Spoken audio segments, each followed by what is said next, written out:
con 9 minutos, amigos, continuamos con más de A Primera Hora, nuestro espacio de entrevistas. Ya lo anunciábamos previo al corte, está ya con nosotros Andrés Segovia, especialista legislativo, para analizar justamente aquellos temas que van marcando la coyuntura legislativa hoy en día. Andrés, bienvenido. Gracias, Belkis, muy gentil por la invitación. Estoy muy contento de estar aquí. Les felicito, las instalaciones maravillosas. Sigan adelante. Un saludo afectuoso para Fabricio y para ti. Muchísimas gracias por acompañarnos y partir de lo que ahora mismo marca un poco esa coyuntura, la investigación que lleva adelante la Asamblea Nacional, como ya lo habíamos advertido, en torno a los denominados papeles de Pandora. Una investigación periodística que, como sabemos, involucra a varios personajes, a varios mandatarios de la región, entre ellos el presidente de la República, Guillermo Lasso, sobre lo cual hubo un pronunciamiento desde la legislatura en el sentido de que una comisión especializada permanente investigue este tema. Se lo convocó en su momento al presidente Guillermo Lasso, fue de dominio público la postura que asumió el mandatario, no una, sino en 2 ocasiones. Desde el punto de vista del trámite como tal legislativo, ¿cómo se mira esta decisión asumida?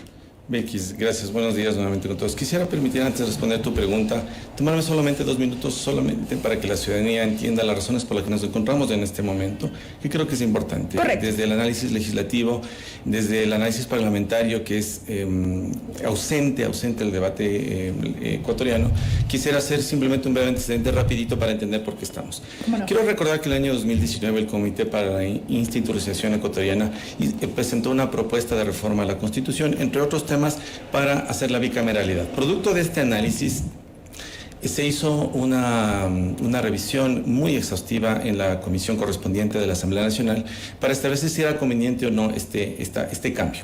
Luego de los análisis se concluyó que no, pero se estableció que para equiparar esto que se llama en el imaginario el hiperpresidencialismo, se debía fortalecer la Asamblea Nacional y fortalecer la ley orgánica de la función legislativa. Ese fue el argumento. En esas condiciones, evidentemente, se dejó de lado el bicameralismo. Hay razones, hay un informe muy bien detallado que obviamente hay que leerlo, hay que analizarlo. Y producto de esto, se promocionó una nueva ley orgánica de la función legislativa. ¿De acuerdo? Esta nueva ley orgánica de la función legislativa se expidió en el año 2020, en noviembre del 2020. ¿Por qué me refiero a esto? Porque esta reforma, en la que yo he sido realmente muy crítico, tiene temas positivos, pero tiene temas también negativos. ¿Qué es lo que se hizo en esta reforma del año 2020, Belkis, y a quienes nos escuchan? 2 cambios fundamentales que son los que nos llevan para responder tu pregunta. En materia legislativa, se hizo que para aprobar las leyes sea más exigente el proceso de formación de la norma. ¿Esto qué quiere decir? Los requisitos que tienen que cumplir quienes tienen iniciativa de presentar un proyecto de ley, entre ellos el propio presidente de la República, son mucho más exigentes.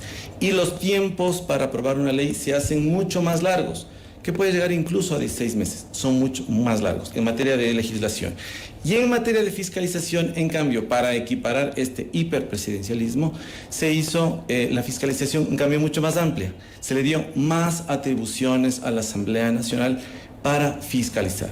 Con este antecedente, Belkis y a quienes nos escuchan, es necesario establecer que la Ley Orgánica de la Función Legislativa, aprobada en el 2020, hizo que el proceso de fiscalización sea mucho más amplio. En este contexto existe el proceso que se inicia al presidente de la República. Entonces, a manera de investigación como tal. A manera de investigación. No como un juicio político, como a veces se asume que son los procesos de fiscalización per se. Es correcto. Entonces, con este contexto es necesario ver hacia atrás. No podemos coger 3 normas y llegar a una conclusión falsa y decir que efectivamente no se puede.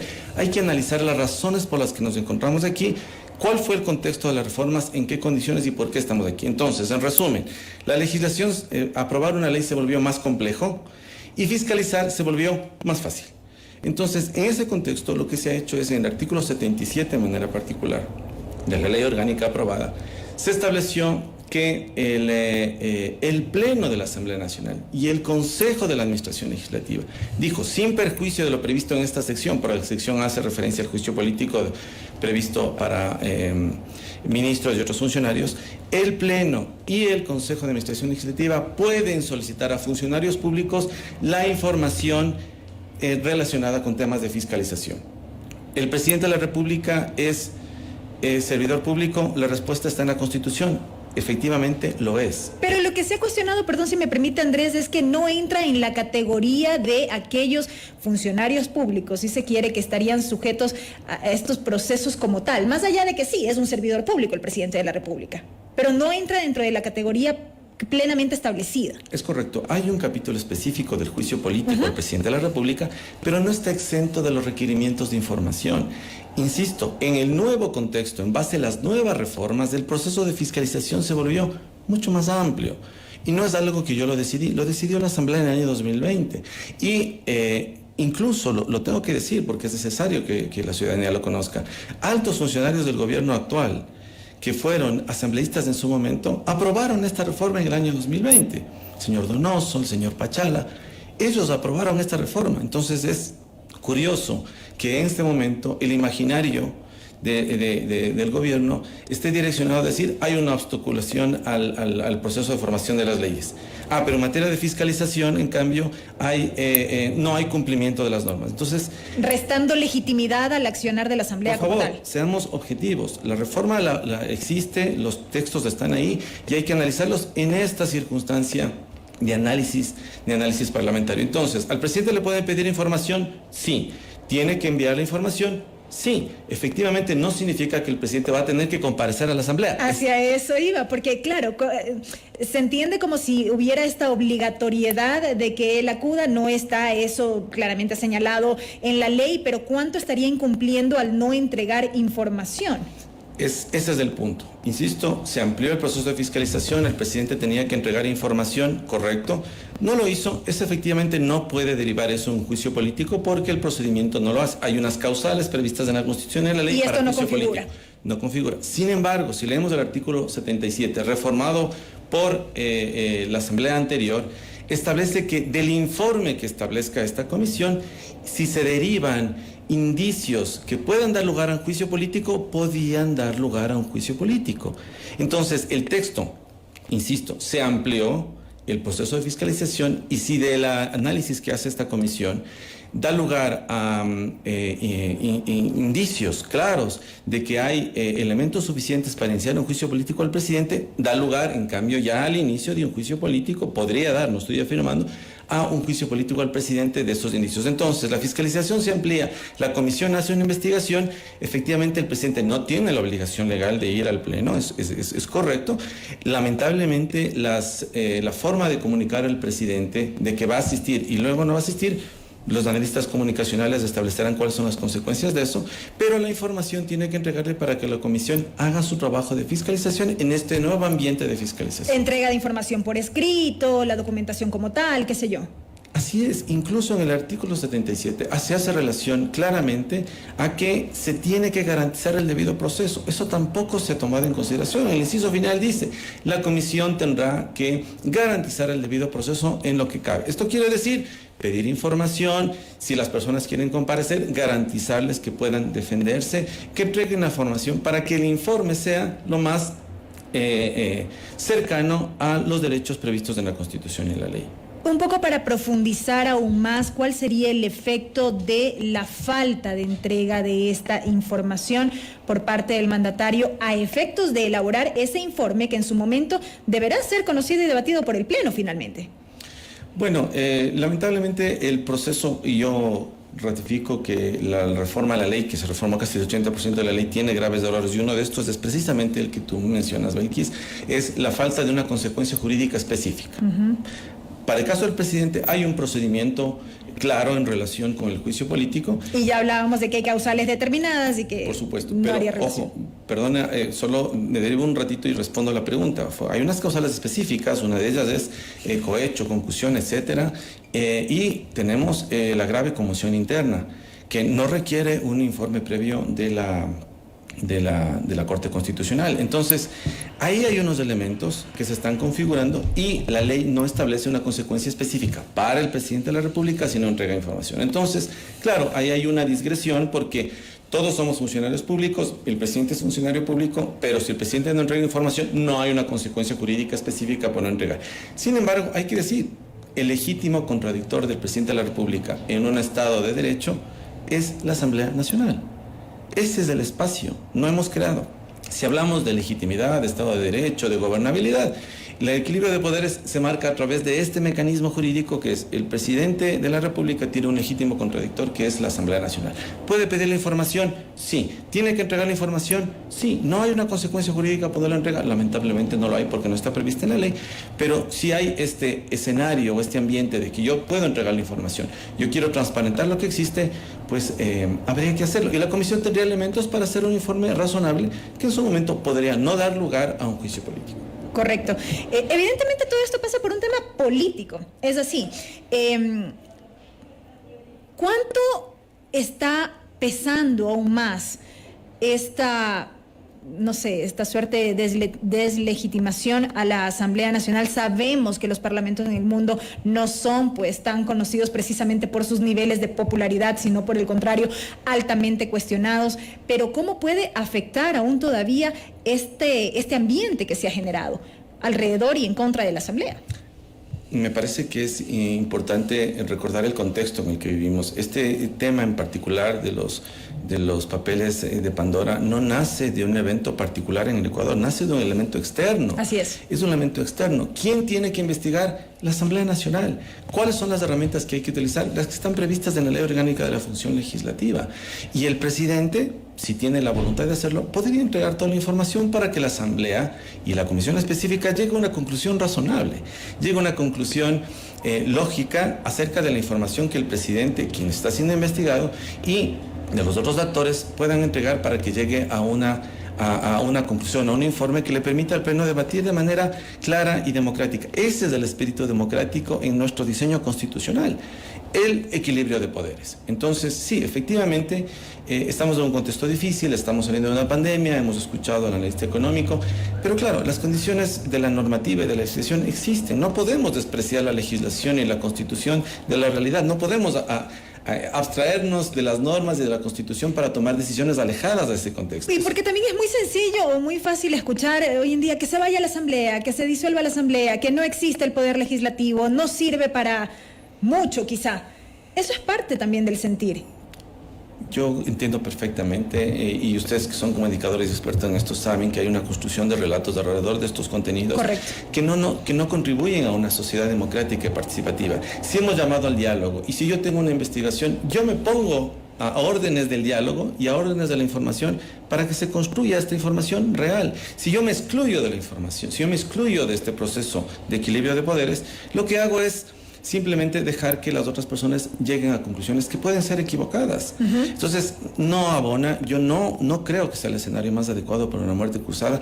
El Ecuador no está en condiciones, por favor, veámonos, necesitamos estabilidad económica, necesitamos seguridad, necesitamos que los actores participen con coherencia, pero no podemos tampoco abstraernos de lo que pasa alrededor y creer que las normas simplemente nos sirven en un escenario y en otro escenario no nos sirven. ¿En dónde justamente radica la importancia de la existencia del Poder Legislativo? En la aprobación de las leyes. La aprobación de las leyes. ¿Y cómo abona esto para las sociedades? Yo en uno de los libros que le acabo de entregar hablo precisamente de esto. La ley es un producto social extremadamente importante. No digo que sea el único, pero es extremadamente importante porque modifica la conducta de las personas, de los seres humanos, y nos ayuda a convivir en estas reglas de democracia. Norma la conducta de los seres humanos, de quienes nos escuchan. Entonces, un accidente de tránsito y nos ayuda al equilibrio de vivir en sociedad. No hemos encontrado otra manera de vivir en sociedad sino a través de las leyes. Este es un aspecto súper importante y que ha sido muy venido a menos. Y para eso hemos elegido un grupo de ciudadanos que nos representan para hacer esas normas. ¿Dentro de cuáles reglas? Las que están previstas en la ley. Ese es un ámbito. Y el tema de fiscalización es un ámbito para controlar al otro poder del Estado y a los otros poderes del Estado, funciones del Estado, para generar este equilibrio. Esas son las reglas del juego democrático. En esas reglas tenemos que jugar y tenemos que jugar con esas disposiciones que nos ayudan y nos consolidan. No es solo del Ecuador. Los países más desarrollados del mundo tienen este modelo de respaldo democrático que nos sirve. Insisto, el contexto no es el más adecuado. Creo que hay que bajar tensiones, pero creo que hay que participar dentro de las reglas del juego democrático, aportar información y permitirle al Ecuador la transparencia, la verdad que han sido los principios y los valores que el gobierno ha querido posicionar. En este sentido, ¿cuál es el gran reto en este caso que tiene el Poder Legislativo en el Ecuador? Me parece que el Poder Legislativo necesita reivindicarse, pero necesita reivindicarse a través de sus propias disposiciones normativas. Me parece que tiene que integrarse a los grandes problemas nacionales. Creo que Pablo Lucio Paredes lo ha dicho de una manera adecuada. Es necesario reabrir un debate participativo con las reglas claras. Hay una constitución, hay unas leyes, hay un procedimiento y en ese marco debatamos los problemas. Y la Asamblea es un actor fundamental, porque las leyes se aprueban ahí.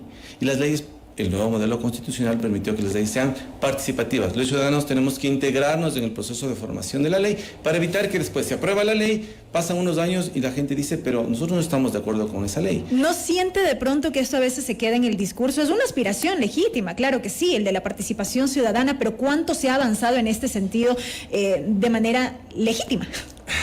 Es una muy buena pregunta, Belkis, y creo que es importante decirlo que las reformas a la ley, en los que puedo decir que son muy positivas, promueve la participación ciudadana, que los actores nos integremos al proceso de formación. Por ejemplo, una ley no puede aprobarse en el caso de un trámite ordinario en menos de 60 días. Tiene que haber participación ciudadana. Tenemos que integrarnos. Más bien yo llamo a los ciudadanos que nos integremos al proceso de formación de la norma. Por eso yo formo parte de un instituto de estudios legislativos y el tema de participación no es una iniciativa del Ecuador, es latinoamericana. Los ciudadanos nos integramos y logramos que esa norma sea vigente, sea eficaz en el cumplimiento, porque todos nos sentimos parte de la norma, todos hemos actuado en esa norma. Cuando la legislación aprueba normas alejadas al sentir ciudadano, pasa lo que estamos viviendo ahora, ¿no? Normas en las que no sabemos qué pasó, por qué razón, y esto nos aleja. Creo que es un ideal, creo que hay que trabajar en ello, y ese es uno de los elementos en los que la Asamblea se puede reivindicar. ¿Qué más implica esta reivindicación por parte de la Asamblea, a su juicio? Me parece que tienen que leer el contexto actual de mejor manera. Tanto la Asamblea como los demás funciones del Estado tienen que leer las circunstancias de mejor manera. Hay un contexto económico difícil, hay una necesidad de reactivar la economía, hay una necesidad de reactivar, y hacia allá tiene que ir el Ecuador. Pero sin olvidarnos de las reglas que existen, la Constitución, las leyes, el marco normativo vigente. No podemos abstraernos, podemos decir, bueno, vamos a lograr un acuerdo alejados de todo lo que existe a nuestro alrededor, de todo lo que existe alrededor. Entonces, la Asamblea tiene una responsabilidad inmensa, a mi modo de ver, en la aprobación de las leyes y en este contexto. Yo creo que en conjunto con el colegislador, con el presidente, tienen que trabajar en conjunto para ponerse de acuerdo. Insisto, en el marco de la Constitución y de las leyes, que es el límite del poder. La Constitución es el límite del poder. Correcto. Ya para ir finalizando y aprovechando su presencia, Andrés, una lectura o una mirada muy breve respecto de lo que ha sido la aplicación en general, en su conjunto, de estas reformas a la Ley de la Función Legislativa, que en su momento se necesitaban mucho, no se había logrado. Recordamos años atrás un veto total que hubo a la aprobación de las reformas a la ley, hasta que finalmente se dio. Ya lleva algún tiempo en vigencia. ¿Cómo hemos visto su aplicación? Bueno, creo que la ciudadanía ha sido testigo. Insisto, desde el punto de vista de legislación, el proceso de legislación es mucho más exigente. Hay lo que se llama en materia legislativa barreras de entrada en materia legislativa. Es decir, para yo poder aprobar un proyecto de ley necesito cumplir una serie de requisitos. Temas de género, exposición de motivos, unidad de materia, que estuvo al debate hace unos meses, el tema de que no sea inconstitucional, que ha traído un gran debate sobre el cual habría que... Una breve reflexión respecto de eso, de lo ocurrido. Sí, yo estoy de acuerdo de que quizá desde el punto de vista normativo quizá una disposición excesiva dentro del marco normativo, pero necesaria. Debatámosla, está vigente y hay que aplicarla. Yo no puedo decir que no se aplique la norma, está vigente y hay que aplicarla. Y la Asamblea también, pongámonos en otro escenario. La Asamblea ingresa un proyecto de ley inconstitucional, debate 16 meses y luego se dan cuenta de que ha sido inconstitucional. También suena absurdo, ¿no es cierto? Va a ser el sentido común. Pero suena absurdo. Es que justamente se cuestiona esa, digamos, atribución por parte del Consejo de Administración Legislativa, pese a que está claramente establecido en la ley, aunque también se dice que no existe análisis previo de constitucionalidad de las leyes como tal por parte de este órgano. Es correcto, no existe análisis previo, ese es un análisis constitucional correcto. Sin embargo, los asambleístas aprobaron esa norma. Lo que hemos mencionado está vigente, me parece que es exagerado, pero mientras no sea expulsada del ordenamiento jurídico, habrá que aplicarla. Yo creo que con una redacción adecuada, el Consejo de Administración Legislativa tiene estas atribuciones no desde ahora, Belkis y ciudadanos, desde hace más de 13 años. Y a propósito, hago un paréntesis, el día 20 de octubre se cumplieron 13 años de la aprobación de la Asamblea Nacional y casi pasó de la Constitución, perdón, y casi pasó desapercibida, porque no salimos de la coyuntura, estamos en los temas coyunturales y no vemos el marco general. Entonces, este ejercicio de aprobación de las normas es más exigente. Esto requiere del presidente, del colegislador y de otras aquellas instituciones que tienen la facultad de presentar proyectos de ley, ser mucho más rigurosos para que las leyes salgan de mejor manera, para que las leyes sean claras y precisas. Correcto, Andrés. Interesante diálogo también el que hemos mantenido a propósito de estos temas de carácter legislativo que en lo personal a mí me apasionan muchísimo. Gracias por habernos acompañado, gracias por estar aquí con nosotros. Un gusto, buenos días. La presencia de Andrés Segovia, especialista legislativo, abordando justamente aquellos temas que, como decíamos, van marcando un poco la coyuntura legislativa, lo que hemos visto y que ha sucedido en estos últimos días. Primera Plana. Todas las noticias, todas las voces.